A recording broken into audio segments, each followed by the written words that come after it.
Hello students and welcome to my online class. For this class, I am going to teach you sentence. What is sentence? Sentence কি, phrase কি, clause কি, এই তিনিটা বস্তু আজি তোমালোকক শিকাম। Sentence is a group of words which make a complete sense.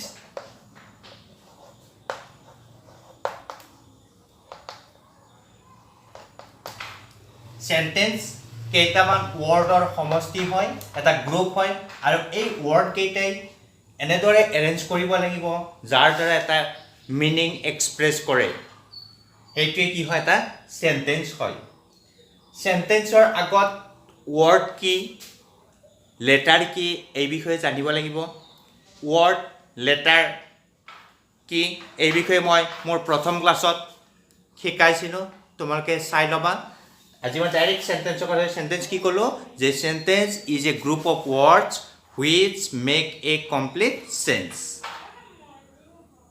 Sentence কেইটামান শব্দৰ সমষ্টি আৰু সেই শব্দকেইটাই এটা ধুনীয়া অৰ্থ প্ৰকাশ কৰিলে এটা সেন্টেন্স হয়। এই সেন্টেন্সৰ ভাগ স্ট্ৰাকচাৰ হিচাপে তিনিটা আছে: simple sentence, compound sentence, complex sentence. আৰু পাৰপাছ হিচাপে, সাবজেক্ট মেটাৰ হিচাপে সেন্টেন্সক আকৌ চাৰিটা ভাগত ভাগ কৰা হৈছে। সেইকেইটা হৈছে assertive sentence, interrogative sentence, imperative sentence, exclamatory sentence. এই বিষয়ে মই পিছৰ ক্লাছত আলোচনা কৰিম। আজি জাষ্ট মই সেন্টেন্স, ফ্ৰেজ আৰু ক্লজ এই তিনিটা কি বস্তু সেইটো লৈ আহিছোঁ। আজি সেন্টেন্স কি গম পালোঁ যে a group of words which make a complete change. Phrase also group of words.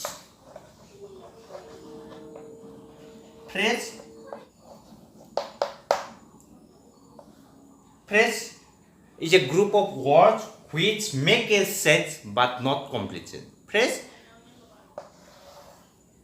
কেইটামান ৱৰ্ডৰে সমষ্টি হয়, কিন্তু এই ৱৰ্ড কেইটাই এটা আমাক কি কৰে, থুলমূল অৰ্থ প্ৰকাশ কৰে, কিন্তু সম্পূৰ্ণ অৰ্থ নহয়। আজি তুমি ৱৰ্ডৰ প্ৰত্যেকটো ৱৰ্ডৰ যদি শব্দ অৰ্থ বিচাৰি যাওঁ তেতিয়া আমি ইয়াৰ মিনিং বেলেগ পাম, ফ্ৰেজ হিচাপে নহয়।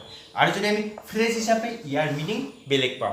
আজি মই ব্লেক এণ্ড হোৱাইট ইয়াৰ যদি আমি মিনিং চাব যাওঁ, যদি কমপ্লিট মিনিং চাব যাওঁ তেতিয়া আমি কি পাম, ব্লেক মানে কলা পাম, এণ্ড মানে আৰু হোৱাইট মানে বগা। কি হ'ব, কলা আৰু বগা। কিন্তু এজ এ ফ্ৰেজ হিচাপে ইয়াৰ মিনিং হ'ব, ব্লেক এণ্ড হোৱাইটৰ মিনিং হ'ব লিখিত ৰূপে। ঠিক তেনেকৈ কেটছ এণ্ড ডগছ এইটো এটা ফ্ৰেজ হয়। ফ্ৰেজ কি হয়, কি পালা তোমালোকৰ কিতাপত কি আছে, ইয়াৰ ডেফিনেশ্যন কি আছে, যে phrase group of words which make A change but not complete change. কি হয়, যে এটা group of words which make A change, এটা চেঞ্জ বুজাইছে, এটা মিনিং এক্সপ্ৰেছ কৰিছে, কিন্তু কমপ্লিট চেঞ্জ নহয়। কমপ্লিট যদি আমি প্ৰত্যেকটো ৱৰ্ডৰ যদি এক্সট্ৰা মিনিং বিচাৰি যাওঁ সেইটো নহ'ব, এটা থুলমূল কি বুজায়, এইটোৱে কি হয়, ফ্ৰেজ হয়। ইয়াত কেটছ এণ্ড ডগছ, কেটছ মানে মেকুৰী, এণ্ড মানে আৰু ডগছ মানে কুকুৰ। ইয়াৰ কি হয়, কুকুৰ আৰু মেকুৰী। কিন্তু ফ্ৰেজ হিচাপে ইয়াৰ মিনিং কি হ'ব, ইয়াৰ মিনিং হ'ব ধাৰাসাৰ হ'ব। হয়, এতিয়া গম পালোঁ ফ্ৰেজ আৰু ক্লজ। ফ্ৰেজ কি হয়, কেইটামান শব্দৰ সমষ্টি হয়। মই ইয়াত লিখিছোঁ এটা ইন দ্য মৰ্ণিং। আমি গম পাইছোঁ এই তিনিটা ৱৰ্ড লগ হৈ এটা ফ্ৰেজ হৈছে। ইন দ্য মৰ্ণিং মানে কি, আমাৰ ৰাতিপুৱাৰ এটা পিৰিয়ড গৈছে, সময়ছোৱাত। ইন মানে ভিতৰত আমাৰ মৰ্ণিঙৰ ভিতৰত হ'ব পাৰিব নেকি, যদি চাব যাওঁ। ইয়াৰ কি হ'ব, এটা থুলমূলকৈ বুজায়। বুজি পালোঁ এতিয়া ফ্ৰেজ আৰু ক্লজ। সেন্টেন্স হ'ব লাগে কি লাগিব, ছাবজেক্ট লাগিব, ভাৰ্ব লাগিব, অবজেক্ট বা কমপ্লিমেণ্ট লাগিব। কিন্তু ফ্ৰেজত সেইটো নেকি, ফ্ৰেজত জাষ্ট কেইটামান ৱৰ্ড, হয় প্ৰিপজিশ্যন থাকিব লাগে, হয় প্ৰিপজিশ্যন থাকিব, নহয় জাষ্ট কেইটামান এডভাৰ্ব থাকিব। যি নহওক এডভাৰ্বেল ফ্ৰেজ আছে, প্ৰিপজিশ্যনেল ফ্ৰেজ আছে, নাউন ফ্ৰেজ আছে। যি নহওক ফ্ৰেজ মানে কি হয়, কেইটামান গ্ৰুপ অফ ৱৰ্ডছ হয় which make A change but not complete change. কিন্তু চেণ্টেন্সত কি হয়, সম্পূৰ্ণ অৰ্থ প্ৰকাশ কৰিব। ইয়াত কি হয়, the boy is a playing cricket. কিন্তু ফ্ৰেজে ডাইৰেক্ট অকল যিকেইটা ৱৰ্ড ইউজ হয় সেই ফ্ৰেজে ক্লিয়াৰ মিনিং আমাক দিব নোৱাৰে। এই ফ্ৰেজবিলাক এটা চেণ্টেন্সৰ জৰিয়তে ইউজ হ'ব, কাৰোবাৰ হেল্প ল'ব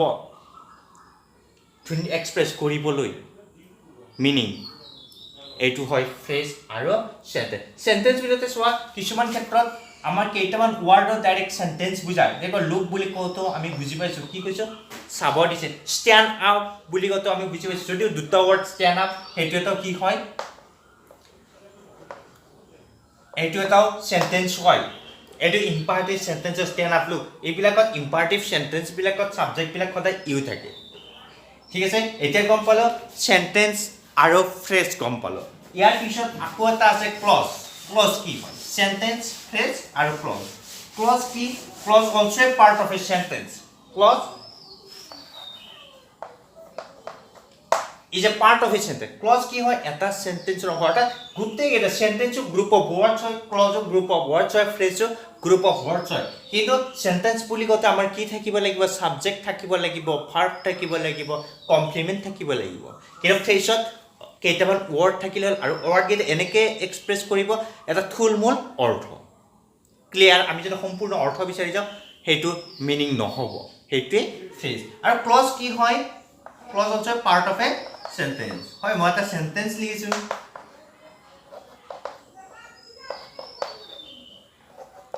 the earth is round হয় মই এটা সেন্টেন্স কি লিখিছো he said that the earth is round তেওঁ কৈছিল যে পৃথিৱীখন ঘূৰণীয়া ইয়াত কি হয় সেন্টেন্স আমাৰ সেন্টেন্স বিলাক ক্যাপিটেল লেটাৰত স্টাৰ্ট আৰু এন্ডিং কি হয় এটা ফুল ষ্টপ হয় ইয়াত চোৱা he said এটা পাৰ্ট আছে the earth is round এটা পাৰ্ট আছে ইয়াত দুটা পাৰ্ট অৰ্থাৎ ইয়াৰ he said এটা ক্লজ হয় the earth is round এটা ক্লজ হয় এটা ক্লজ মানে কি clause is a part of এটা সেন্টেন্সৰ ভাগ হয় আৰু এই প্ৰত্যেকটো ক্লজত কি থাকিব সাবজেক্ট থাকিব আৰু predicate what is predicate what is subject এই বিষয়ে এক্সট্ৰা ক্লাস কৰিছিল সাবজেক্ট আৰু প্ৰেডিকেটৰ ওপৰত তোমালোকে চাই লবা প্ৰেডিকেট এণ্ড সাবজেক্টৰ বিষয়ে জি কয় কিন্তু প্ৰেডিকেটৰ দৰকাৰী বস্তুটো হ'ল ভাৰ্ব কম্পালসৰি ইয়াতো the earth is round ইয়াতো কি আছে সাবজেক্ট আছে is ভাৰ্ব আছে ৰাউন্ড আছে অৰ্থাৎ কম্পাল যে ক্লজ কি হয় এটা সেন্টেন্সৰে ভাগ আৰু সেইটো ভাগত কি থাকিব লাগিব সাবজেক্ট আৰু প্ৰেডিকেট কম্পালসৰি এইখিনি বুজি পালা এতিয়া মই হোলি ফেইডৰ ক্লাস 4 ৰ যে এক্সাৰসাইজ আছে জাস্ট তাত আছে কোনটো ফ্ৰেজ সিলেক্ট কৰা আছে কোনটো সেন্টেন্স সিলেক্ট কৰা আছে আজি এইখিনি কৰো আৰু ক্লজৰ কথা কৈছো ক্লজটো আছে মই অক্সফোৰ্ড লাৰ্নাৰ্স গ্ৰামাৰ এন্ড কম্পোজিশনৰ ক্লজ আৰু ফ্ৰেজ সেইখিনিও এক্সাৰসাইজ কৰিম প্ৰথমতে ক্লাস 4 ৰ হোলি ফেইডৰ এক্সাৰসাইজখিনি কৰিছো প্ৰথম লেসনত মই Holy Faith English grammar and composition class 4 ৰ প্ৰথম লেসনটো লৈ আহিছো ইয়াত আছে সেন্টেন্স সেন্টেন্স কি এই বিষয়ে তোমালোকক শিকালো আৰু ফ্ৰেজ কি এই বিষয়ে শিকালো তোমালোকে এই লেসনটোৰ কথাখিনি ধুনীয়াকৈ পঢ়িবা আৰু আশা কৰিছো তোমালোক বুজি পাবা আৰু যদি কিবা বুজি নোপোৱা মোক কমেন্ট কৰিবা মই ইয়াৰ এক্সাৰসাইজখিনি তোমালোকক কৰি দিছো এক্সাৰসাইজ 1 নম্বৰত আছে below are given some groups of words state which of them are sentences ইয়াত আমাক কেইটামান ওয়াৰ্ডছৰ গ্ৰুপ দিয়া আছে আৰু এই কেইটা ওয়াৰ্ডৰে কোনটো সেন্টেন্স হয় কোনটো ফ্ৰেজ হয় সিলেক্ট কৰিব মেইনলি সেন্টেন্স কেইটা বাছিব দিছে চাও হা on the roof এইটো ফ্ৰেজ he is singing এইটো সেন্টেন্স হ'ব third the next train is at 4 এইটো এটা sentence all the boys in my class এইটো phrase Misa wrote a letter এইটো এটা সেন্টেন্স never on Sundays এইটো phrase with a piece of chalk এইটো phrase you should buy this book এইটো sentence অৰ্থাৎ গম পাল যে সেন্টেন্স কেইটাত এটা সাবজেক্ট আছে ভাৰ্ব কমপ্লিমেন্ট আছে ফ্ৰেজত জাস্ট ওয়াৰ্ড কেইটামান আছে ওয়াৰ্ড কেইটাৰ আমি কি বুজিছো জাস্ট এটা মিনিং কিন্তু ক্লিয়াৰ মিনিং নহয় হেতুই ফ্ৰেজ হয় আৰু ইয়াত উইথ এ পিস অফ চক চোৱা ইয়াত অন দ্য ৰুফ ফ্ৰেজ চোৱা অন দ্য ৰুফ ইয়াত কিবা বুজি পাইছো কিবা এটা আছে চালিৰ ওপৰত হয় নাউন আছে কোনোবা ইয়াত the monkeys are sitting on the roof আমি ক'ব পাৰো তেতিয়া হেতু সেন্টেন্স হ'ব অৰ্থাৎ সেন্টেন্স হ'বলৈ কি লাগিব এটা সাবজেক্ট লাগিব ভাৰ্ব লাগিব কমপ্লিমেন্ট লাগিব কিন্তু ফ্ৰেজ হ'বলৈ জাস্ট কেইটামান ওয়াৰ্ড হ'লে হয় next 2 number Below are given some jumble of words. Rearrange them into meaningful sentence. আৰু 2 নম্বৰত কি দিয়া আছে কেইটামান word দিয়া আছে আৰু হেকিটা jumble word হেকিটা arrange কৰিব আছে চাও হা 1 নম্বৰ আছে kites boys flying are ইয়াত কি হ'ব boys are flying kites 2 number her lesson she learning was answer hobo she was learning her lesson 3 number in the east the rises sun answer hobo the sun rises in the east 4 number at 4 o'clock is the train next answer hobo the next train is at 4 o'clock 5th number the milking he cow is answer he is milking the cow 6th number of the town they at the other side live answer they live at the other side of the town 7 number father me my watch gave answer my father gave me a watch 8 number a meaningful sentence not this is answer this is not a meaningful sentence তোমালোকে লিখি লবা ধুনিয়াকৈ তাৰ পিছত third নম্বৰত আছে from phrases beginning with each of the following preposition অৰ্থাৎ তলত কেইটামানৰ প্ৰিপজিশন দিয়া আছে আৰু এই কেইটাৰ দ্বাৰা কি কৰিব আছে আমাক ফ্ৰেজ গঠন কৰিব আছে চাও ইন এটো তোমালোকে ইন দা মৰ্নিং লিখিবা at my house before dark লিখিবা বা before sun rises into my room লিখিবা for an hour after a while on to লিখিবা on the desk with a gift লিখিবা over our head to Guwahati uphill under the tree of my school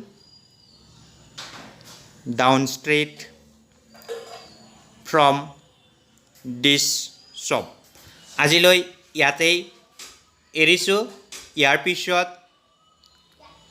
next লেসনটো লৈ আহিম